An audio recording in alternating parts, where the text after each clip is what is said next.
When it comes to Nintendo and their next generation, there's a lot to discuss. But I do think nothing is bigger than who they may be working with. And let's break that all down up next.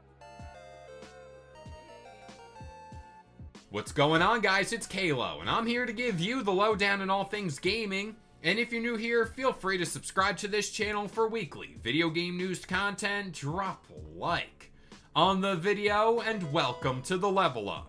So Nintendo continues to hog the spotlight when it comes to any and all the news lately. And today, it may be some good news. Of course, they revealed a whole lot last week when it came to their investors call, and we've been there and done that. But the prospect of the Switch 2 is something that seemingly never ends. And when you really come to think about it, we're doing a whole lot of talking about nothing official, but Nintendo has yet to speak on the console outside of backwards compatibility and NSO being on the device. So what am I talking about today? Again, Nintendo has yet to reveal anything about the console, what it looks like, or its lineup of games. And we did talk a little bit about this over the weekend when it comes to Nintendo's secret formula for their long-term success. One key bullet point that was quick to be pointed out was how they handle third-party developers and how they're trying to make it easier to develop for the Switch 2. I mean, when you come down to it, we all buy Nintendo consoles for their first-party games, and quite honestly, I don't think that's a big secret. But as of right now, it looks like they're taking these proper steps to strengthen their third-party relations. And by all means, that's something I'm fully behind.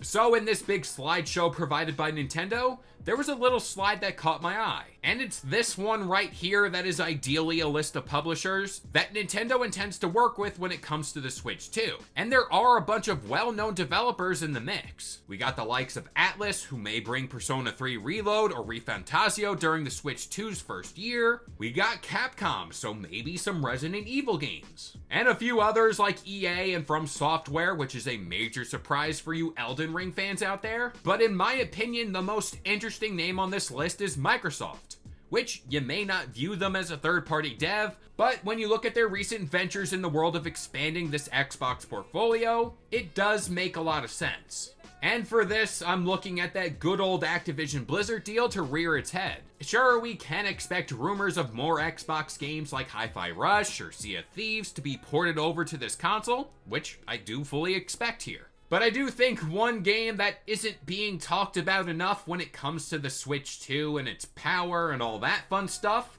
I'm looking at Call of Duty. I think getting a game like Call of Duty on the Switch 2 will be a major development in the world of gaming. And I'm pretty sure Microsoft has that in mind. I believe it's been over a decade since we've seen a Call of Duty game on the Nintendo platform. But if the Switch 2 can run like a PS4 or even the Series S, I do think this is entirely possible.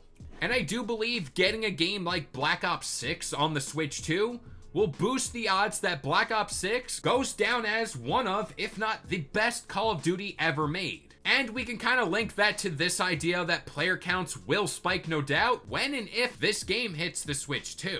Not to mention having the option to take Call of Duty with you on the go, and that's all on a console that is capable of running it. It's almost kind of bizarre to wrap my head around. Also, here's me just putting this out into the ether because I know no one's listening to me. But if Xbox was smart and they wanted to make a game that will take this partnership to the next level, now would be the proper time to create a new Banjo-Kazooie game and release it at the same time on Nintendo platforms.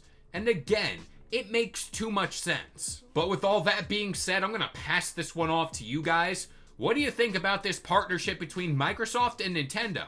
Do you think it spawns something great? But that about does it here. I've been Kalo. I gave you the lowdown on all things gaming. And if you're new here, feel free to subscribe to this channel for weekly video game news content. Drop a like on the video, and this has been the Level Up.